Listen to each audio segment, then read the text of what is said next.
We have 7 children. Our oldest is 22, and then it's 2 21s. Jonathan would have been 18 this year, Ellie's 16, Anna is 13, and Gabe is 9. He was known as the baby that smiled. I remember the next morning when the nurses knocked on the door and said, "I want to come in and see the baby who smiles a lot." My brother Jonathan and I used to play with Legos.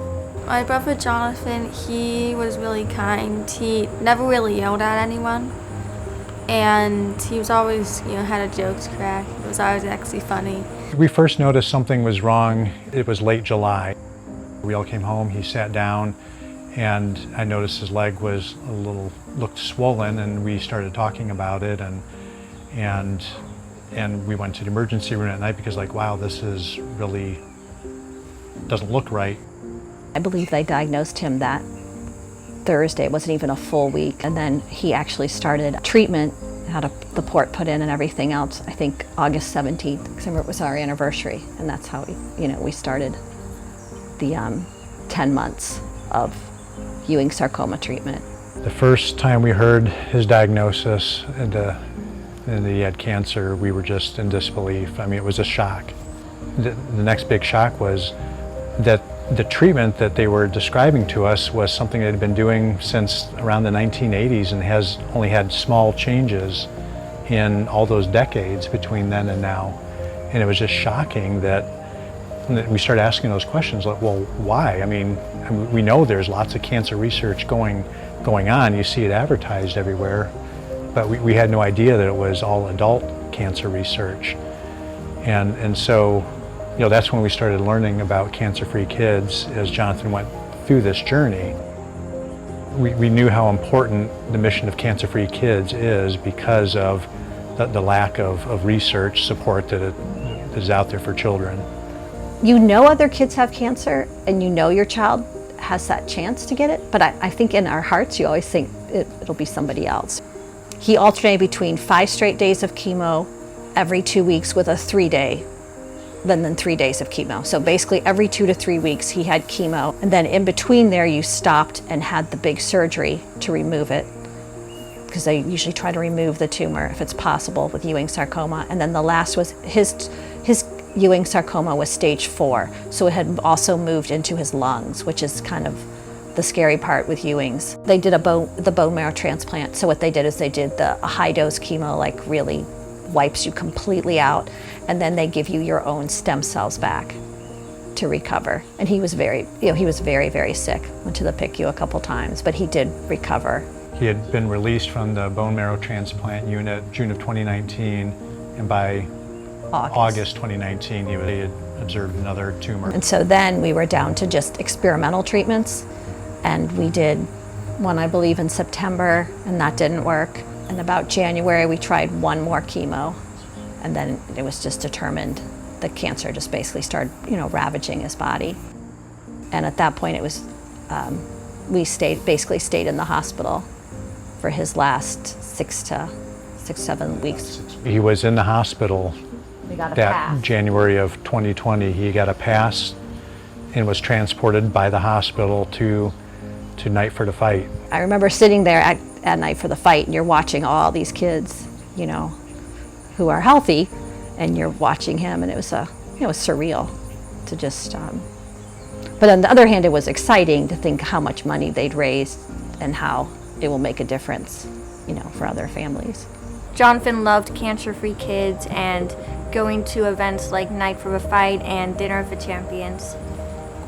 This last year, I've also been a part of volunteering and helping at Night for the Fight, and I had my own team for Night for the Fight. It feels really great to help CancerFree Kids because, you think of how it's what Jonathan would have wanted, and you're helping other families not have to go through the same thing that you had to.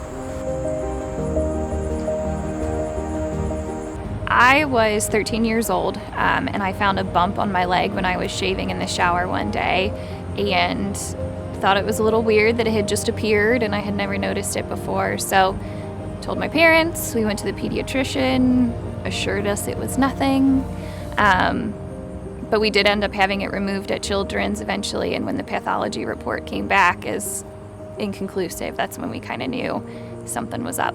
I was scared as a 13-year-old. I mean, I knew something was up. I was old enough to know that something wasn't right, but my parents were also still trying to protect me until they had all the answers. And I knew something was up, and they confirmed it for me after all of the testing was done that it was Ewing sarcoma, and that's kind of just when the snowball began. So when I was diagnosed, they wanted to start right away with chemotherapy. So I jumped into that 2 days after I was diagnosed, and I ended up having 14 total rounds of chemotherapy spread almost over a year. I was just under a year. And then halfway through, after my 7th chemotherapy, I had my surgery. The thought was that they wanted to kill everything off first and then remove it and then go back in and make sure anything else that might have been left over was for sure gone. So took about a year. It was a brutal year, but worth it, obviously. So I had scans done in April of 2007, about a year after my diagnosis, that cleared me of all chemo and treatments and had definitively said that the tumor was gone. So around then was when they used the word clear. They don't use the word remission for about 5 more years. So, but I have been cancer-free for 14 years, and I don't take a single bit of that for granted. That's huge. My doctors have always said that my chances of having a family naturally were a lot lower than other people my age, and so I've always been open to growing my family in whatever capacity that might look like. We're really, really fortunate that I was able to be pregnant and to have her, and that she's healthy and awesome, and yeah, that's huge. I think that any way that we can sort of start to figure out that big puzzle piece of the research that goes into finding a cure is crucial, and CancerFree Kids has really helped fill the void of the lack of funding for childhood cancers in specific, and them being able to raise the money and turn it over to researchers who know what they're doing and they can find a way and are chucking away at finding this cure. It's unbelievable the things that they're able to do with that. CancerFree Kids plays an enormous role in filling the gap in between what's available in national funding and really jump-starting transformational ideas. We're fortunate to have a great team, and CancerFree Kids is a central part of our team and a central part of innovation. And our goal here is to transform and cure kids for whom regular therapies don't work. CancerFree Kids plays an enormous role in filling the gap in between what's available in national funding and really jump-starting transformational ideas. The national funding helps us incrementally make things better, but that's basically a tortoise and hare race that goes over decades and decades. CancerFree Kids' funding allows us to really look at transformational big leaps in how we think about cancer and how we think about treating it. I think it's just crucial that people understand that organizations like CancerFree Kids give families so much hope.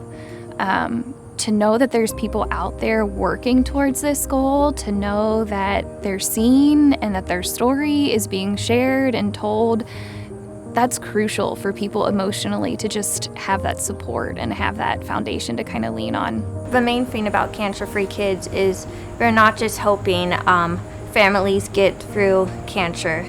They're trying to help stop cancer, trying to get funding so that there could be more research, so that cancer can be stopped and that there's more treatments available to children.